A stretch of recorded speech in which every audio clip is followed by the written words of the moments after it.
La lumière du matin filtre à travers les vitraux, projetant des ombres colorées sur les bancs blancs. Les doigts de Hans Müller tremblent contre la dentelle blanche de la manche de sa fille. Une église américaine. Des cantiques américains murmurant doucement dans les tuyaux de l'orgue. Des visages américains dans chaque rangée. Et à l'autel, attendant Greta, se tient le soldat James Wilson, en uniforme de cérémonie. Hans sent tous les regards sur lui. Le père qui a combattu pour la Wehrmacht. L'homme qui jurait qu'il ne mettrait jamais les pieds sur le sol américain. Et pourtant, le voici, conduisant sa fille unique vers l'ennemi. Sa main se crispe sur le bras de Greta. Elle pose la sienne par-dessus, geste calme, rassurant. Elle n'a pas peur. Elle n'a jamais eu peur. Pas même lorsqu'il s'est emporté, l'a menacé, lui a interdit de revoir ce soldat américain. Pas même lorsqu'il a traité Wilson de tous les noms que la propagande lui avait appris. Continue d'avancer. Un pas, puis l'autre. L'orgue enfle. Les yeux de Wilson ne quittent pas le visage de Greta. Il y a dans ce regard quelque chose qui serre la gorge de Hans. Pas de la possession, pas de la conquête. Autre chose. Quelque chose qui ressemble dangereusement à la façon dont Hans regardait autrefois sa propre femme, avant la guerre, avant tout. 3 questions battent dans son esprit à chaque pas. Comment en est-on arrivé là, lui, Hans Müller, ancien sergent moqué, livrant sa fille aux mains d'un Américain? Que diront ses anciens camarades, les hommes avec lesquels il a servi, les amis qu'il a perdus en combattant ces gens-là? Et la question qui le hante le plus, et s'il se trompait? Et si tout ce qu'il a cru, tout ce pourquoi il a combattu, tout ce qu'il a haï, n'était bâti que sur des mensonges? Ils sont maintenant à mi-chemin de l'allée. Le visage de Wilson est calme, respectueux. Il ne sourit pas avec arrogance. Il ne jubile pas. Il attend simplement, comme n'importe quel marié, comme n'importe quel homme sur le point d'épouser la femme qu'il aime. Hans se souvient de l'affiche. Celle placardée dans chaque caserne de la Wehrmacht reconnaît l'ennemi. Des soldats américains dessinés comme des monstres, des pillards, les destructeurs des foyers allemands et des filles allemandes. Il y avait cru. Que Dieu lui pardonne. Il avait cru chaque mot. Et maintenant, il est sur le point de remettre Greta à l'un d'eux. Sa fille serre doucement son bras. « Va-t-y » murmure-t-elle. « Papa » un seul mot, et il y entend tout. Son amour, son choix, son avenir, s'éloignant de lui vers quelque chose qu'il ne peut plus contrôler. Est-ce une trahison ou quelque chose pour lequel je n'ai pas encore de mots? 4 pas encore. 3, 2. Ils arrivent devant l'hôtel. Wilson tend la main, non pour prendre Greta, mais pour Hans, pour lui serrer la main, soldat à soldat, homme à homme. Hans fixe cette main. Chaque muscle de son corps veut la refuser, ramener Greta, annuler cet instant impossible. Mais il la prend. La poigne de Wilson est ferme, son regard droit. « Monsieur, dit-il doucement dans un allemand soyeux, je l'honorerai toujours. » Et Hans Müller, qui jurait qu'il mourrait avant d'accepter un gendre américain, s'entend répondre. « Je sais que vous le ferez. » 2 ans plus tôt, Hans Müller savait exactement qui était l'ennemi. L'affiche au-dessus de sa couchette dans la caserne de la Wehrmacht le disait clairement. Des soldats américains aux traits exagérés, agrippant des femmes allemandes, pillant les maisons, détruisant tout ce qui était pur dans la patrie. La légende proclamait « Ils viennent en libérateurs. Ils sont des destructeurs. » Hans étudiait cette affiche chaque matin en lâchant ses bottes. Elle confirmait tout ce que les officiers disaient, tout ce que répétait la radio. Les Américains n'étaient pas des soldats. C'étaient des dégénérés, une nation de criminels et de faibles qui ne comprendraient jamais la discipline, l'honneur, le sacrifice. Il avait vu assez de choses au combat pour nourrir sa certitude. La Normandie, les Ardennes, le dernier mois chaotique, a titubé dans des villes détruites tandis que les avions américains décrivaient des cercles au-dessus de leur tête.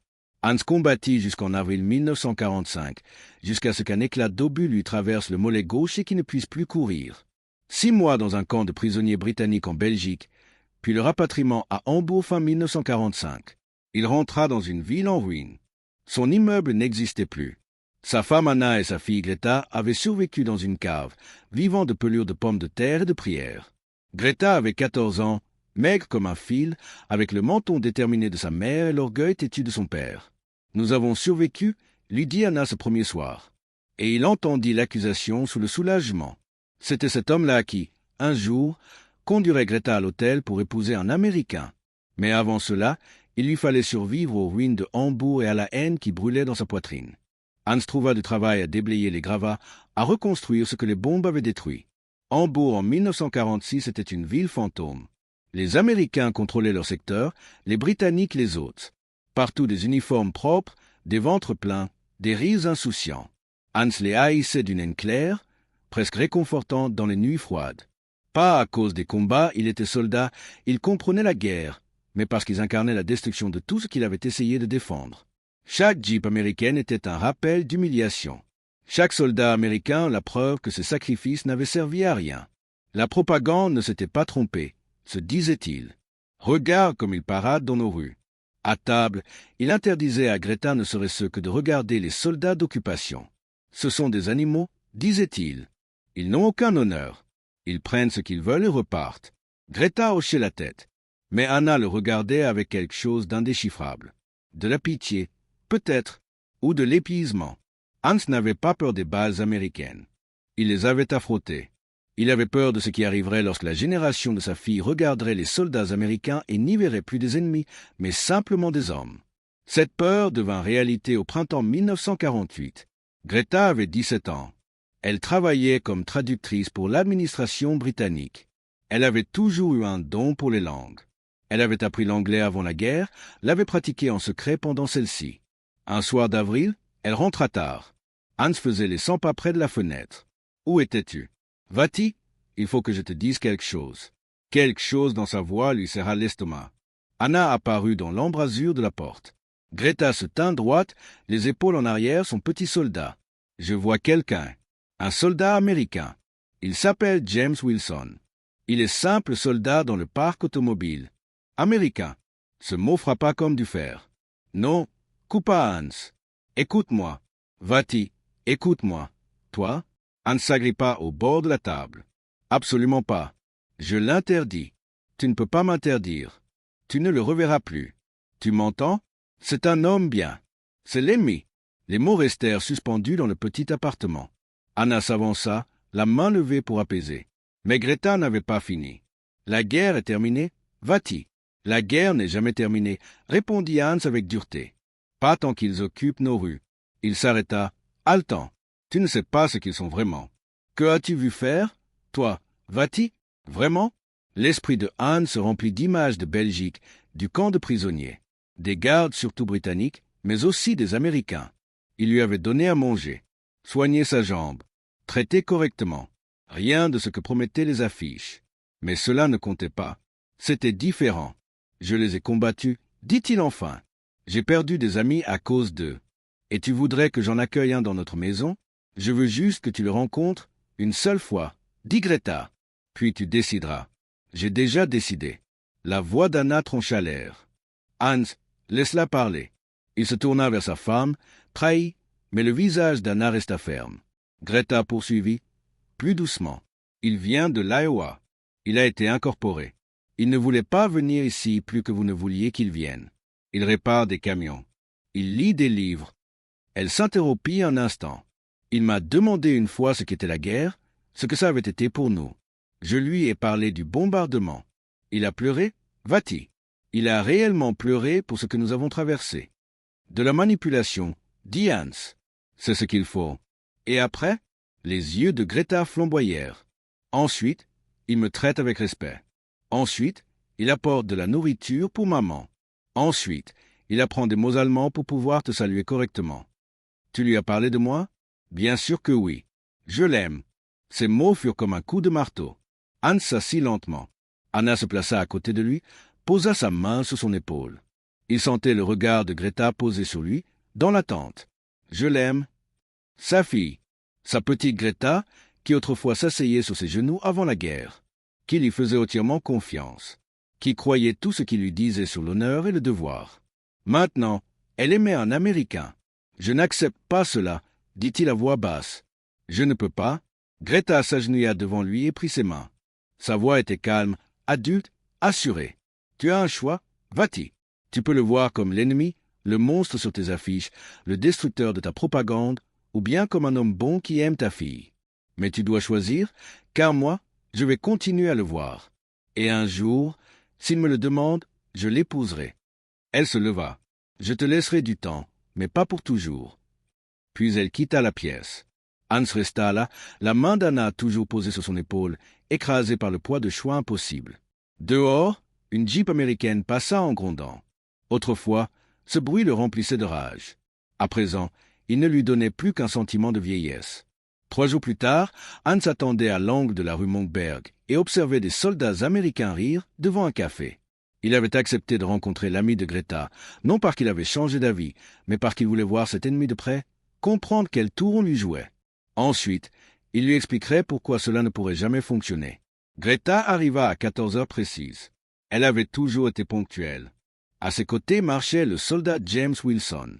La première pensée de Hans fut « Il est plus jeune que je ne l'imaginais. Peut-être 23, 24 ans. Grand, mais pas imposant. Cheveux bruns, visage honnête, cette expression américaine ouverte qui semblait toujours naïve aux yeux allemands. Il était nerveux. Hans le voyait à sa façon de se tenir. « Va-t-y, dit Greta, voici James. » Wilson s'avança, la main tendue. « Herr Müller, enchanté. Anna, Frau Müller. » Son allemand était maladroit, mais sincère. « C'est un honneur de vous rencontrer. » Hans ne prit pas immédiatement la main. Il observa Wilson avec une froide attention, cherchant une faiblesse, une fausseté, la cruauté qui devait forcément se cacher sous cette apparence respectueuse. Wilson soutint son regard, ne baissa pas les yeux, ne retira pas sa main. La voix de Greta était tendue. « Va-t-y » Hans prit enfin la main. Une poignée brève, ferme. Il la relâcha aussitôt. Ils marchèrent. Wilson restait légèrement en retrait, laissant Greta mener. Malin, pensa Hans avec réticence. Il connaît sa place. Ou bien il fait semblant.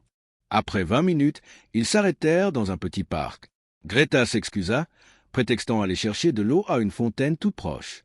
Hans et Wilson restèrent seuls, dans un silence gêné. Finalement, Wilson parla en anglais. « Monsieur, je sais que vous avez combattu pendant la guerre. » Hans comprenait mieux l'anglais qu'il ne le parlait. Il hocha la tête. « Greta m'a dit, à Verdun, n'est-ce pas, sergent ?» Un nouveau hochement de tête. Wilson regarda ses bottes. « Mon oncle est mort à Anzio. Mon cousin, dans la forêt de Urgen. » Il releva les yeux. « Je n'essaie pas de vous faire culpabiliser. Je veux juste dire que je comprends. C'est difficile. » Hans voulut répondre. « Tu ne comprends rien. » Mais Wilson continua. « Mon père a combattu lors de la Première Guerre contre l'Allemagne. Il est rentré chez lui en haïssant les Allemands. Il disait que c'étaient des barbares, des monstres. Il marqua une pause. Puis on m'a envoyé ici. J'ai rencontré des Allemands. Ce sont juste des gens, effrayés, fatigués, essayant de survivre. On nous disait que nous nous défendions, dit Hans dans un anglais prudent, et nous y croyions. « Oui, monsieur, » répondit doucement Wilson. « Mais ça s'est quand même produit. Et maintenant nous sommes ici, à essayer de comprendre ce qui vient ensuite. » Hans l'observa. « Pourquoi Greta ?» Le visage de Wilson s'illumina lorsqu'il sourit. « Honnêtement, c'est la personne la plus intelligente que j'ai jamais rencontrée. Elle parle 3 langues. Elle sait réparer une radio. Elle me parle de littérature allemande dont je n'avais jamais entendu parler. » Il secoua la tête. « Et elle est gentille. Après tout ce qu'elle a traversé, elle est encore gentille. C'est incroyable. Elle est trop bien pour toi, dit Hans sans détour. « Oui, monsieur, elle l'est. » Cette réponse prit Hans de court. Wilson poursuivit. « Je sais ce que vous pensez de moi, de nous, les Américains. Peut-être que certaines choses sont vraies. Nous sommes bruyants, arrogants. Nous ne comprenons pas votre culture. » Il plongea son regard dans celui de Hans. « Mais j'aime votre fille et je passe le reste de ma vie à essayer d'être digne d'elle. » Amour.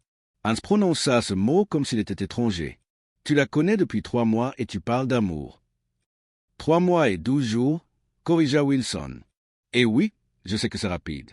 Ma mère dit la même chose. » Il sourit légèrement. « Mais parfois, on le sait, tout simplement.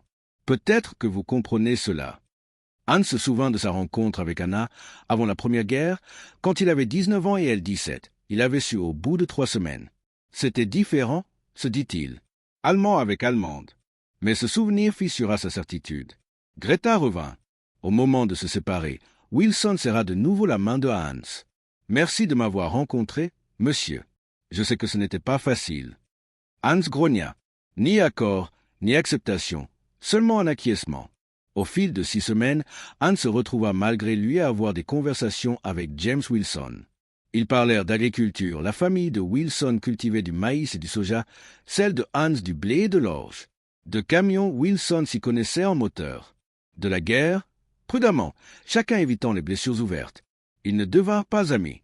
Hans ne l'aurait pas permis. Mais quelque chose changea en juillet. Wilson apporta toute sa ration mensuelle de bonbons à l'appartement. Pour Frohmüller, dit-il, Greta a dit qu'elle n'avait pas mangé de chocolat depuis avant la guerre. Le visage d'Anna lorsqu'elle ouvrit le paquet. Hans ne l'avait pas vu sourire ainsi depuis des années. En août, l'infection à la jambe de Hans se réveilla. La blessure d'éclat d'obus qui n'avait jamais complètement guéri.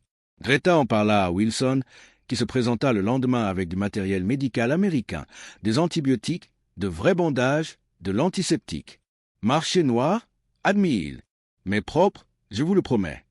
Hans voulut refuser, mais la douleur était trop forte et les réserves allemandes trop limitées. Les antibiotiques fonctionnèrent. Pour la première fois depuis 3 ans, sa jambe guérit correctement. Tu n'étais pas obligé de faire ça, dit Hans avec raideur.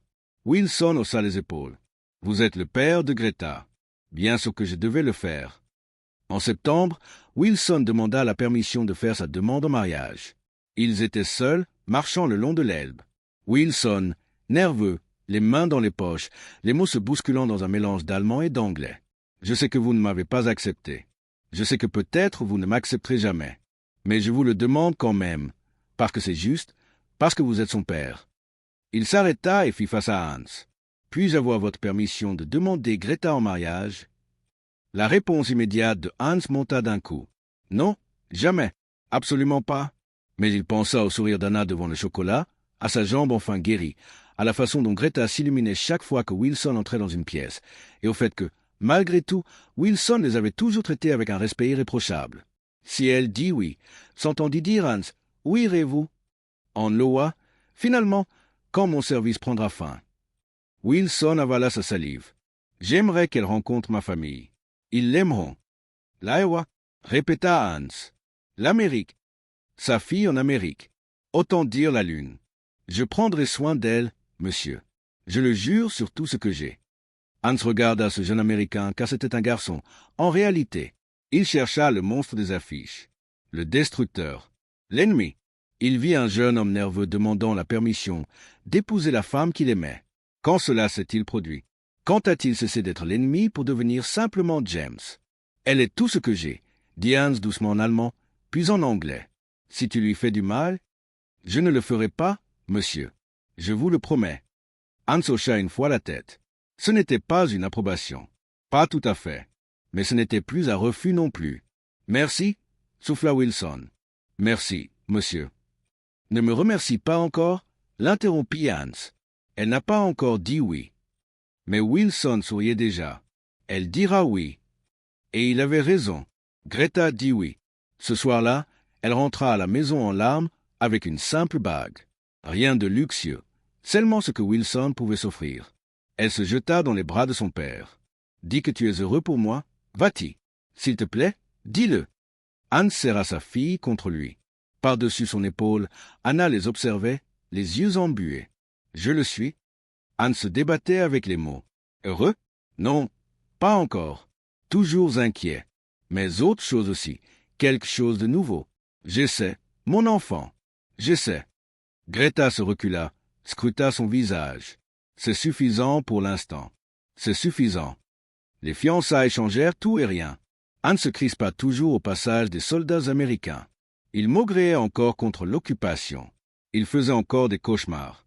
Mais désormais l'avenir de sa fille était lié à l'un d'eux et il ne parvenait plus à démêler ses propres sentiments. Wilson commença à venir dîner une fois par semaine. Au début, tout était très formel, chacun sur ses gardes, puis peu à peu une certaine décontraction s'installa. Wilson aidait Anna à la cuisine. Son allemand catastrophique la faisait rire. Greta traduisait les blagues.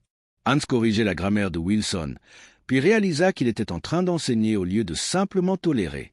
Un soir d'octobre, un autre ancien de la Wehrmacht, Friedrich, de l'ancienne unité de Hans, passa à l'appartement. Il vit Wilson à l'intérieur et son visage se durcit. « Hans, qu'est-ce que c'est que ça ?»« C'est le soldat Wilson, » dit Hans prudemment, le fiancé de Greta. L'expression de Friedrich était de pur dégoût. « Tu permets ça, ta fille avec un Américain ?» Wilson se leva, sentant la tension. Greta se plaça à ses côtés. La guerre est finie, Friedrich, dit Hans. La guerre n'est jamais finie. Comment peux-tu oublier ce qu'ils ont fait, ce que nous avons perdu? Friedrich pointa Wilson du doigt. Des gens comme lui. Des gens comme lui m'ont sauvé la jambe de l'amputation. Coupa Hans. Des gens comme lui ont apporté de la nourriture quand ma femme mourait de faim. Des gens comme lui ont demandé ma permission avant de demander ma fille en mariage. Friedrich resta figé. Tu t'es ramolli. Tu as oublié qui tu es. Non, dit Hans en se levant à son tour. Je sais parfaitement qui je suis. Un père. Et je fais ce que font les pères. Protéger l'avenir de ta fille en la donnant à l'ennemi. En la donnant à un homme bien. Les mots surprirent Hans autant que Friedrich. Les yeux de Wilson s'écarquillèrent. La main de Greta vola à sa bouche. Friedrich secoua la tête avec dégoût et sortit. Dans le silence qui suivit, Hans se rassit lourdement. Je ne voulais pas dire. Il s'interrompit. C'est-à-dire, tu l'as appelé un homme bien, dit Anna doucement. Hans regarda Wilson, toujours debout, incertain, tentant de comprendre. Oui, admis Hans. Je suppose que je l'ai fait. L'allemand de Wilson n'était pas assez bon pour tout comprendre, mais Greta traduisit à voix basse. Le visage de Wilson se transforma, ni triomphe, ni arrogance, seulement une gratitude silencieuse. « Merci, monsieur, dit-il en allemand. Cela compte énormément pour moi. » Hans hocha simplement la tête. Mais quelque chose s'était ouvert dans sa poitrine, et il ne savait pas si c'était de la douleur ou du soulagement. Les préparatifs du mariage commencèrent. Ils décidèrent d'une petite cérémonie, dans l'église américaine de la base. L'aumônier de Wilson officierait. Wilson accepta d'inclure des traditions allemandes. Tout ce qui rendra cela juste pour Greta, dit-il. C'est son jour. En novembre, Hans rencontra les parents de Wilson. Ils avaient fait tout ce voyage pour rencontrer leur future belle-fille. Monsieur Wilson, père, était un fermier silencieux, buriné par le travail, mesurant ses mots. Madame Wilson était chaleureuse, serra immédiatement Greta dans ses bras. Au dîner, Monsieur Wilson, père, se tourna vers Hans. Ils avaient le même âge, tous deux anciens combattants. Un traducteur les aidait. J'avais peur, admit M. Wilson quand James lui parla de Greta. Une fille allemande, je me demandais comment cela pourrait fonctionner. Hans ne dit rien. Mais j'avais tort, poursuivit-il. Ma femme disait que j'étais têtu. Elle avait raison. Il tendit la main à Hans au-dessus de la table. Mon fils aime votre fille. C'est tout ce qui compte. Nous sommes une famille maintenant. Hans regarda cette main. Une main de fermier, calleuse comme la sienne. Une main américaine du pays contre lequel il avait combattu. Une famille. Il serra cette main. En décembre, 2 mois avant le mariage, Hans se retrouva dans l'atelier avec Wilson, en train de réparer la radio cassée d'Anna. « Passe-moi la pince coupante », dit Wilson en allemand. Hans la lui tendit. Ils travaillèrent dans un silence confortable. « Puis-je vous poser une question, monsieur ?» dit finalement Wilson. « J.A. Qu'est-ce qui a changé? Vous me détestiez. Je le sentais. Et maintenant ?» Il fit un geste vague. Hans réfléchit longuement. Rien n'a changé. Et tout a changé. Wilson parut perplexe. Hans reprit en anglais prudent. Je vois toujours les soldats américains et je me souviens de la guerre. J'entends encore parfois la propagande dans ma tête. De vieilles voix, de vieux mensonges. Il fit une pause. Mais je te vois, toi, et tu n'es pas un symbole. Tu es simplement toi, un homme qui aime ma fille. Je pensais que vous ne m'accepteriez jamais. Moi aussi. Hans testa un fil électrique. Mais Greta avait raison. J'avais le choix. Te voir comme l'ennemi ou te voir comme un homme. J'ai d'abord fait le mauvais choix. Puis il haussa les épaules. Et ensuite, tu as rendu impossible le fait de continuer à te voir ainsi. Comment? En étant qui tu es, en nous traitant avec respect, en prouvant que tout ce que je croyais était faux. Hans le regarda. Tu sais ce qui a été le plus difficile? Admettre que j'avais tort sur les Américains, sur la guerre, sur tout ce pourquoi j'avais combattu. Wilson resta silencieux. Puis il dit doucement. Mon père a dit la même chose des Allemands. Il a dû admettre qu'il avait tort aussi. Un homme intelligent, ton père. Ils terminèrent la radio. Elle grésilla, puis reprit vie. Le cri de joie d'Anna retentit depuis l'autre pièce. James, dit Hans, utilisant son prénom pour la première fois. Tu prendras soin d'elle. Ce n'était pas une question. Une affirmation. Oui, monsieur. Toujours. Bien. Hans lui tapa sur l'épaule. Alors nous n'avons plus de problème. En janvier 1949, un mois avant le mariage, Hans fit quelque chose qu'il n'aurait jamais cru possible. Il écrivit une lettre à son ancien commandant, désormais en Bavière. Dans cette lettre, il expliquait Greta et Wilson, sa haine initiale, son acceptation progressive et sa prise de conscience finale. On m'a appris à les haïr. On m'a dit qu'ils étaient des destructeurs, des monstres, la fin de tout ce que nous valorisions. Mais j'ai été trompé par nos dirigeants, par notre propagande, par ces voix qui nous disaient que nous étions supérieurs, qu'ils étaient inférieurs à nous. Je ne m'attends pas à ce que tu comprennes. Je ne m'attends pas à ce que tu approuves. Mais je voulais que tu saches que l'ennemi que j'ai combattu n'a jamais été le véritable ennemi. Le véritable ennemi, c'étaient les mensonges que nous avons crus les uns sur les autres. Il ne l'envoya jamais, mais l'écrire clarifia quelque chose d'essentiel.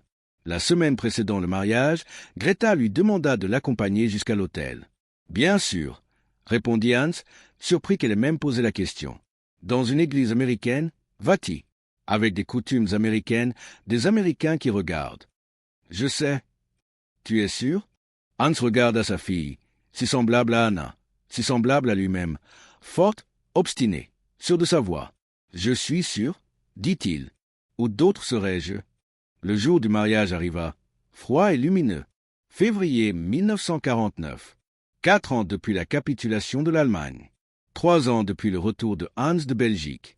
1 an depuis la première fois où il avait serré la main de James Wilson avec uniquement de la haine dans le cœur. À présent, il se tenait dans une petite pièce attenante à la chapelle, ajustant son col dans un costume emprunté. Anna arrangeait sa cravate. « Tu trembles » observa-t-elle. « Je ne tremble pas. C'est toi ?» Elle sourit doucement. « C'est normal d'être nerveux. » Hans croisa son regard dans le miroir. « Et si je faisais une erreur en la laissant partir ainsi ?»« Tu ne la laisses pas partir, » répondit Anna en lissant ses épaules. « Tu la laisses grandir. Et tu ne te trompes pas. Tu as vu qui il est. Tu sais qu'il prendra soin d'elle. »« Mais l'Amérique, Anna, si loin ?»« Oui, dit-elle, triste mais déterminée. Mais elle sera heureuse. C'est tout ce que nous avons toujours voulu. » Les invités s'installèrent, principalement des Américains de la base. Quelques amis allemands. Les parents de Wilson au premier rang. Friedrich n'était pas venu. Il avait refusé par une lettre froide accusant les traîtres. Hans prit sa place à l'entrée de la chapelle. L'orgue commença à jouer. Greta apparut à ses côtés dans une simple robe blanche empruntée à la sœur d'une amie américaine ajustée à sa taille. Elle portait des fleurs sauvages. Sa main trembla en se glissant dans le bras de son père. « Prêt, va-t-il » Les portes s'ouvrirent. La lumière colorée traversa les vitraux. Des visages américains. Wilson qui attendait à l'hôtel. Hans accompagna sa fille dans l'allée. Chaque pas était un renoncement. Chaque pas était une acceptation. Chaque pas était à la fois une défaite et une victoire. Ils arrivèrent devant l'hôtel. Les yeux de Wilson étaient humides. Le pasteur souriait. Hans sentit le poids de tous les choix qui l'avaient conduit ici. Wilson tendit la main. Hans la prit fermement. « Prends soin d'elle » dit Hans en allemand, sachant que Wilson comprendrait. « Toujours » répondit Wilson dans la même langue. « Je te le promets. » Hans se tourna vers Greta, embrassa son front, puis recula. À la réception, modeste, dans la salle des fêtes de la base, on demanda à Hans de dire quelques mots. Il n'avait rien préparé. Mais il se leva, s'éclaircit la gorge et parla en allemand pendant que Greta traduisait. « Je dois dire quelque chose. Quand ma fille m'a parlé de James pour la première fois, je l'ai interdit. Je lui ai dit qu'il était l'ennemi. J'utilisais ce mot comme s'il expliquait tout. » Il fit une pause, chercha Wilson du regard. « J'avais tort. Pas seulement à propos de James, mais à propos de tout. La guerre m'a appris à haïr, à voir des ennemis partout, à croire que certaines personnes étaient plus humaines que d'autres. Elle m'a appris des mensonges. » Sa voix se raffermit. « James Wilson n'est pas mon ennemi. Il ne l'a jamais été. C'est simplement un homme comme moi, apeuré comme moi, essayant de faire son devoir comme moi. Et quand la guerre s'est terminée, il a choisi la compassion. Il a choisi la bonté. Il a choisi ma fille, et elle l'a choisi. » Il regarda Greta, sa main dans celle de Wilson. « Je pensais aujourd'hui donner ma fille à l'ennemi, mais je l'ai donnée à un homme qu'il aime, à un bon homme. Et j'ai eu tort sur tant de choses. Tort sur les Américains. Tort sur ceux qui méritent le bonheur. Tort sur ce qui compte vraiment. » Il leva son verre. « Ce qui compte, c'est ceci. Ils s'aiment. Et cet amour est plus fort que ma haine. J'en suis reconnaissant.